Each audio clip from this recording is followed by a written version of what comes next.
नमस्कार. आज आपण इंडियन पॉलिटी याच्यामधलं इमर्जन्सी अर्थात आणीबाणी विषयक तरतुदी याविषयी अभ्यास करणार आहोत. ज्यावेळेला आपण इमर्जन्सी किंवा आणीबाणी असं आपण म्हणतो त्यावेळेला तीन प्रकारच्या आणीबाणी या संविधानामध्ये दिलेल्या आहेत. एकाला आपण म्हणतो नॅशनल इमर्जन्सी किंवा ज्याला आपण मराठीमध्ये म्हणतो राष्ट्रीय आणीबाणी. आणि आपल्या सगळ्यांना माहिती आहे की तेव्हा तत्कालीन पंतप्रधान इंदिरा गांधी यांनी ही आणीबाणी 1977 मध्ये लागू केली होती. सगळ्यांना माहिती आहे नॅशनल इमर्जन्सी किंवा आपण त्याला म्हणतो राष्ट्रीय आणीबाणी. संविधानाच्या 352 या आर्टिकल मध्ये या विषयीची तरतूद केलेली आहे. दुसऱ्या प्रकारची जी आणीबाणी आहे तिला आपण म्हणतो राष्ट्रपती राजवट किंवा प्रेसिडेंट रूल. ही आर्टिकल 356 356व्या आर्टिकल मध्ये याच्याविषयी तरतूद आहे. आणि तिसरी आणीबाणी जी आहे ती आपल्याला फारशी माहीत नाहीये, त्याला म्हणतात वित्तीय आणीबाणी किंवा फायनान्शियल इमर्जन्सी.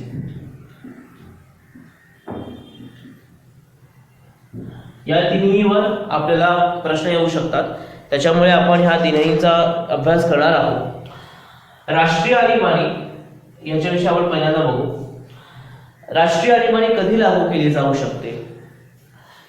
एक म्हणजे संविधानामध्ये जी प्रोव्हिजन आहे त्यानुसार जर राष्ट्रपतींना ही खात्री पटली.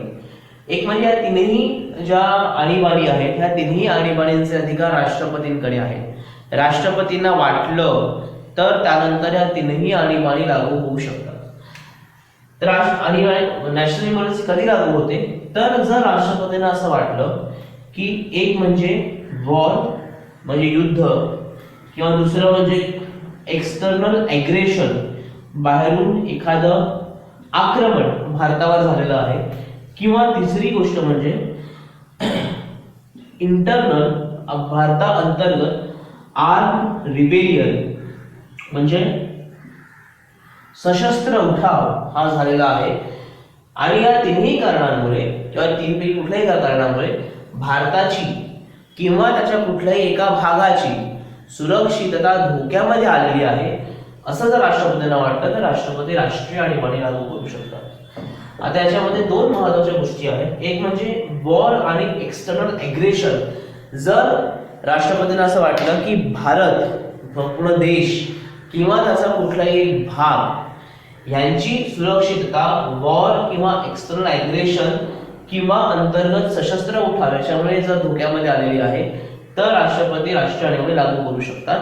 यापैकी अगोदरची तरतूद ही केवळ भारतापुरती होती. भारताच्या कुठल्याही एका भागामध्ये सुद्धा राष्ट्रीय आणीबाणी लागू करता येऊ शकते. ही अमेंडमेंट 42व्या घटना दुरुस्तीने केली गेली. एक दुसरी गोष्ट म्हणजे आर्म रिबेलियन याच्या अगोदर सशस्त्र उठाव याच्या ऐवजी अगोदर अंतर्गत अशांतता असा शब्द होता. हा 44व्या अमेंडमेंटने आर्म रिबेलियन हा शब्द वापरला गेला. त्याच्यामुळे वॉर एक्सटर्नल ॲग्रेशन किंवा आर्म रिबेलियन या तिन्ही कारणांमुळे भारताची अंतर्गत सुरक्षितता धोक्यामध्ये येत आहे असं जर राष्ट्रपतींना वाटलं तर राष्ट्रपती राष्ट्रीय आणीबाणी लागू करू शकतात.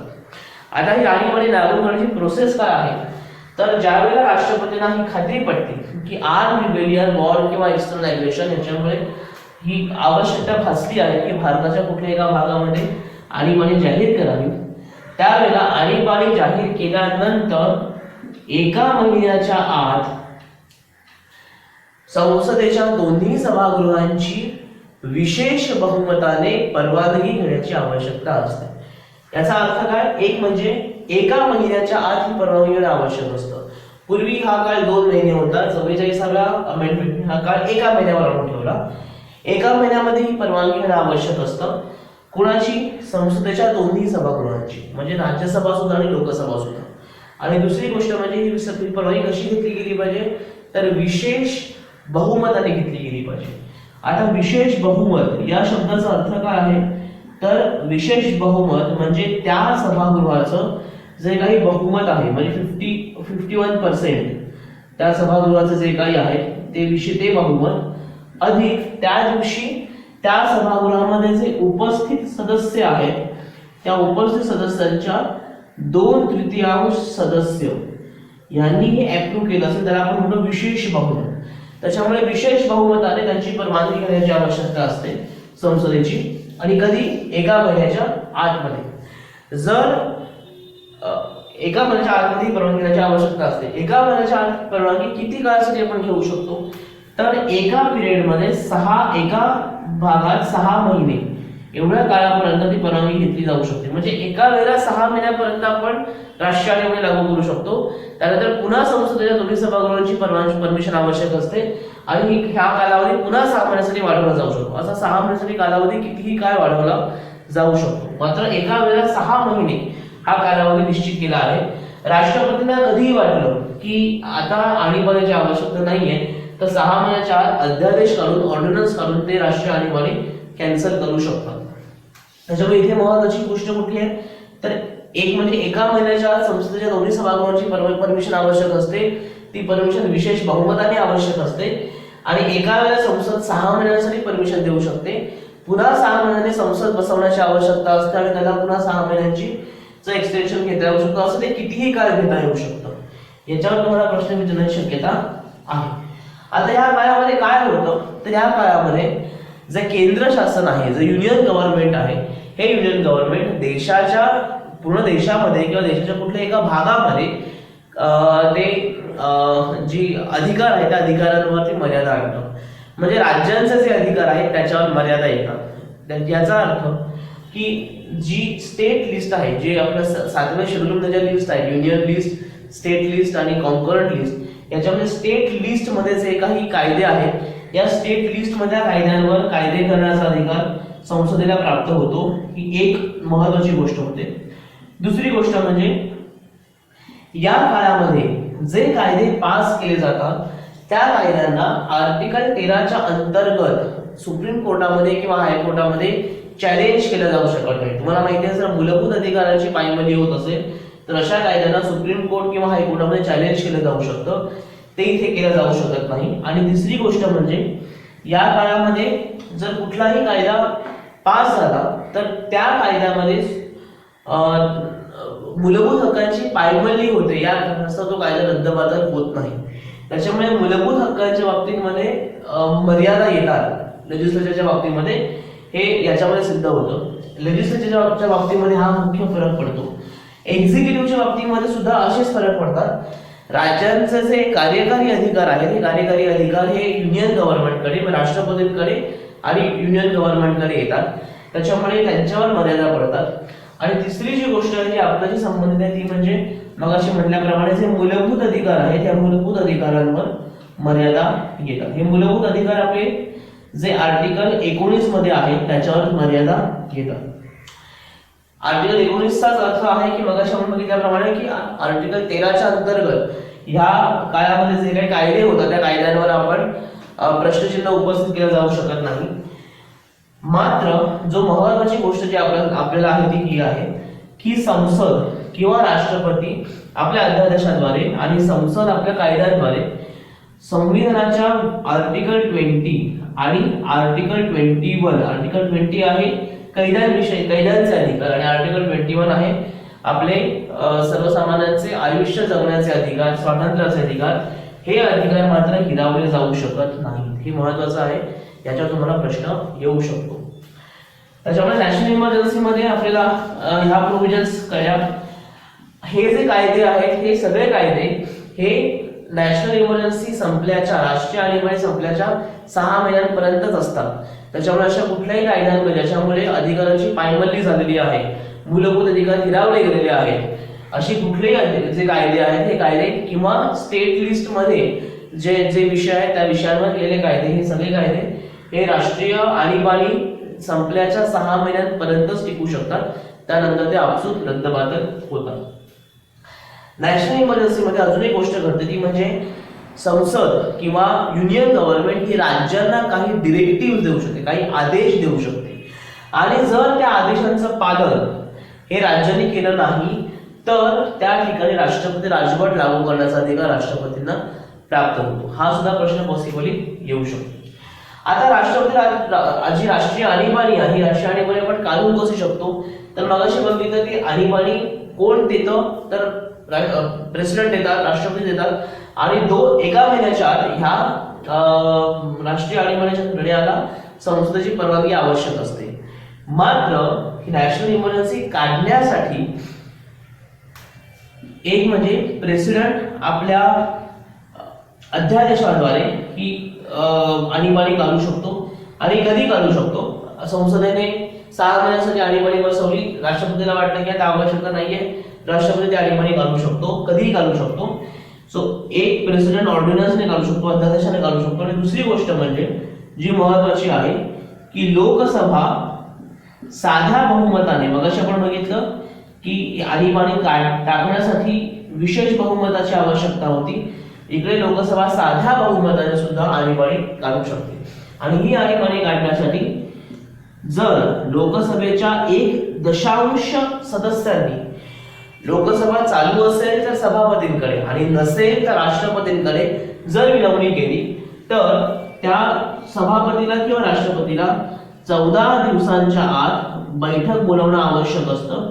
आणि ही बैठक जी आहे त्या बैठकीमध्ये हा निर्णय घेता येतो. त्याच्यामुळे प्रश्न असा येऊ शकतो की जर आणीबाणी काढायची असेल तर लोकसभेला साध्या बहुमताने ती आणीबाणी काढता येते, इकडे संसदेची आवश्यकता नसते.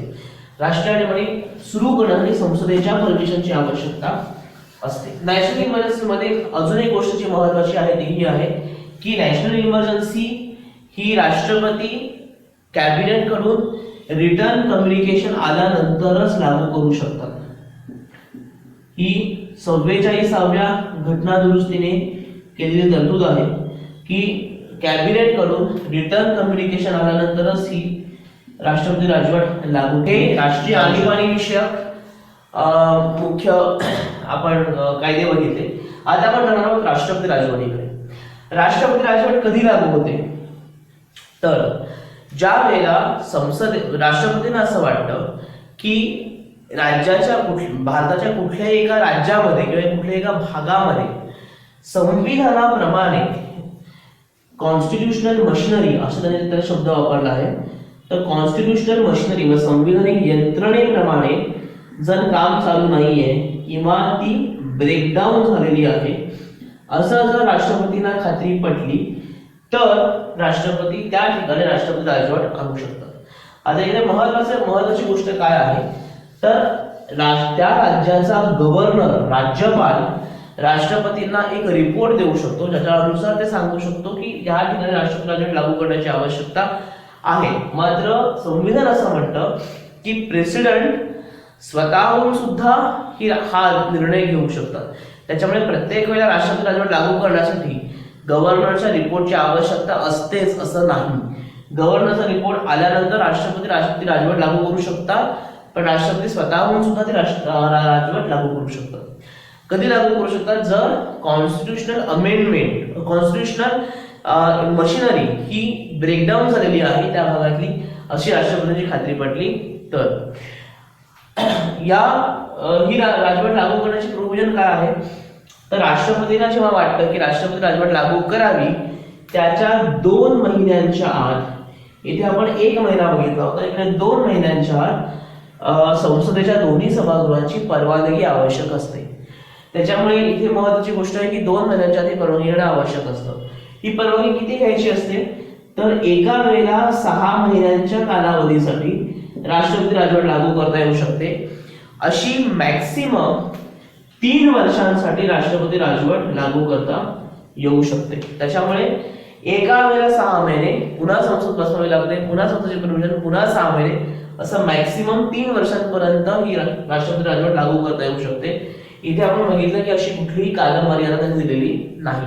त्याच्यामुळे 3 वर्षांपर्यंत राष्ट्रपती राजवट लागू करता येऊ शकते. या काळामध्ये अर्थात त्या राज्याचा किंवा त्या प्रदेशाचा संपूर्ण जो अधिकार आहे, लेजिस्लेचर अधिकार आणि एक्झिक्युटिव्ह अधिकार, हा राष्ट्रपतींकडे येतो. आणि राष्ट्रपतींच्या वतीने राज्यपाल म्हणजे गव्हर्नर आणि राष्ट्रपतींनी जे ऑफिसर्स नेमून दिलेले आहेत, हे ऑफिसर्स राष्ट्रपती राजवट चालवतात. त्याच्यामुळे राष्ट्रपती राजवट ही मॅक्सिमम 3 वर्षांपर्यंत असू शकते. आता आपण बोलूया वित्तीय आणीबाणी. वित्तीय आणीबाणी ही आर्टिकल 360 मध्ये नमूद केलेली आहे. ज्या वेळेला राष्ट्रपतींना खात्री पडते की भारताची फायनान्शियल पोझिशन, आर्थिक सुव्यवस्था किंवा क्रेडिट वर्दीनेस म्हणजे भारताची पत आहे ही पत ढासळली आहे, अशा वेळेला वित्तीय आणीबाणी लागू केली जाऊ शकते. वित्तीय आणीबाणी लागू करण्यासाठी सुद्धा प्रोव्हिजन राष्ट्रपती राजवटी सारखीच आहे. राष्ट्रपतींना वित्तीय आणीबाणी लागू केल्याच्या 2 महिन्यांच्या आत संसदेच्या दोन्ही सभागृहांची परवानगी आवश्यक असते. मात्र ही परवानगी एकदाच घेतलेली पुरते आणि ती अमर्यादित काळासाठी वापरली जाऊ शकते. याचा अर्थ एकदा परमिशन घेतल्यानंतर ती पुन्हा राष्ट्रपती राजवट वित्तीय आणीबाणी किती लागू करायची हे कॅबिनेटवर अवलंबून असतं. त्याच्यामुळे वित्तीय आणीबाणीच्या काळामध्ये 2 महिन्यांच्या आत परमिशन घेणं आवश्यक असतं संसदेची आणि ही परमिशन इन्फिनिट असते म्हणजे अमर्याद असते. या काळामध्ये काय होऊ शकतं तर राष्ट्रपती संपूर्ण देशाला म्हणजे सेंट्रल गव्हर्नमेंटला, केंद्र शासनाला किंवा राज्य सरकारांना हे काही निर्देश देऊ शकतात त्यांच्या वित्तीय सुधारणांसाठी. त्याला आपण फायनान्शियल प्रोप्रायटी असं आपण म्हणतो की तुम्ही खर्च करा, मात्र खर्च तुम्ही अधिक योग्य पद्धतीने करा, अनावश्यक खर्च टाळा. ह्या काळामध्ये काही सॅलरी सुद्धा कमी होऊ शकतात आणि या सॅलरीजमध्ये हायकोर्ट आणि सुप्रीम कोर्टच्या जजेसच्या सॅलरीजचा सुद्धा समावेश असतो. हे मी प्रकाशाने का सांगितलं कारण त्यांच्याविषयी अशी तरतूद आहे संविधानामध्ये की एकदा त्यांची अपॉइंटमेंट झाली की त्यांची सॅलरी कमी केली जाऊ शकत नाही.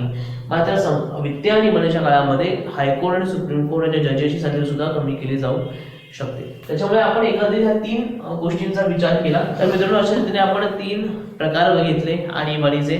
याच्यावर प्रश्न UPSCने विचारलेले आहेत, पुन्हा विचारू शकते. यातल्या काही खाचाखोचा सुद्धा आपण बघितल्या, त्यांच्यावर जास्त प्रश्न येण्याची शक्यता असते. धन्यवाद.